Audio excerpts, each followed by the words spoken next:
మోదీ పాకిస్తాన్‌కి ఇవాళ దిమ్మ తిరిగిపోయే షాక్ ఇచ్చారు. మనకు ఆల్రెడీ తెలుసు కదా! పాకిస్తాన్ ప్రైమ్ మినిస్టర్ దగ్గర నుంచి తీసుకొని డిఫెన్స్ మినిస్టర్ కావచ్చు, ఇన్ఫర్మేషన్ మినిస్టర్ కావచ్చు, వాళ్ళ ఆర్మీ చీఫ్స్ కావచ్చు, మిలిటరీ చీఫ్స్ కావచ్చు, అందరూ పచ్చి అబద్ధాలు మాట్లాడతారు అని పొరపాటున కూడా వాళ్ళ నోటి నుండి ఒక్క నిజమైనా వినాలి అని అనుకుంటాం మనం. అది మన జీవితంలో కుదరదు. ఎందుకంటే వాళ్ళు నోరు తెరిస్తే అబద్ధాలే. సో, ఈ అబద్ధాల్లో భాగంగా వాళ్ళు నిన్న వాళ్ళ ఆర్మీ బ్రీఫింగ్ ఆల్రెడీ పెద్ద కామెడీ అయింది. వచ్చిన జర్నలిస్ట్సే ప్రూఫ్స్ అని అడిగితే వాళ్ళు చేతులెత్తేశారు. ప్రూఫ్సా? సోషల్ మీడియాలో చూసుకోండి అంటారు. అంతే కదా! వాళ్ళకి అంతకు మించి ఏముంది? సొల్లు చెప్పేదానికి, అబద్ధాలు చెప్పేదానికి ప్రూఫ్స్ ఎక్కడుంటాయి? క్రియేట్ చేయాలి అవి కూడా.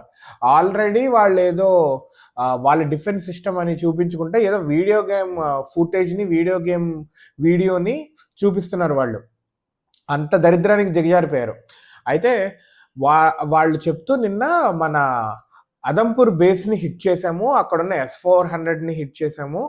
అండ్ అక్కడున్న మిగ్‌ని గాని, రఫేల్‌ని వాటిని కూడా డిస్ట్రాయ్ చేశాము అని చెప్పారు. అయితే మోడీ నిన్న ఆల్రెడీ దేశాన్ని ఉద్దేశిస్తూ మాట్లాడుతూ పాకిస్తాన్‌కి, అమెరికాకి రెండిటికి స్ట్రాంగ్ వార్నింగ్ ఇచ్చారు. అయితే ఇవాళ అదంపూర్ ఎయిర్ బేస్‌ని మోదీ విజిట్ చేశారు. విజిట్ చేసి ప్రపంచానికి అక్కడ విజువల్స్ మొత్తం చూపించారు. పాకిస్తాన్ కానీ, పాకిస్తాన్ మిసైల్స్ కానీ అదంపూర్ గడ్డి పరకను కూడా టచ్ చేయలేదు.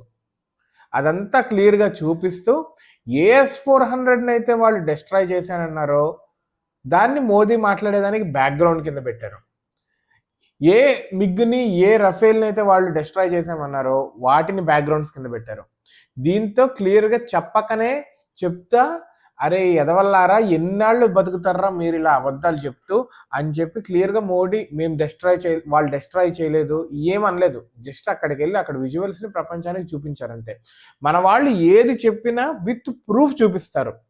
వీడియోతో కానీ, ఫొటోస్‌తో కానీ క్లియర్‌గా ప్రూఫ్స్‌తో చూపిస్తారు. ఇది జరిగింది అని చెప్పి. వాళ్ళ బతుకులంతా వీడియో గేమ్ ఫుటేజ్‌లు పెట్టుకొని అయ్యో మాటలు చెప్పుకుంటా అదే అయిపోయింది అనుకోండి పరిస్థితి. అయితే మోడీ ఇవాళ చేసిన ఈ అదంపూర్‌కి వెళ్ళటం అనేది చేయటం అనేది పాకిస్తాన్ అసలు ఊహించలేదు. సరే ఏదో చెప్పేసాము పాకిస్తాన్‌లో ప్రజలందరూ నమ్మేశారు అనుకుంటానికి లేకుండా ఒక్క రోజులోనే ఈ షాక్ ఇచ్చి పాకిస్తాన్‌కి దిమ్మ తిరిగిపోయేలా చేశారు.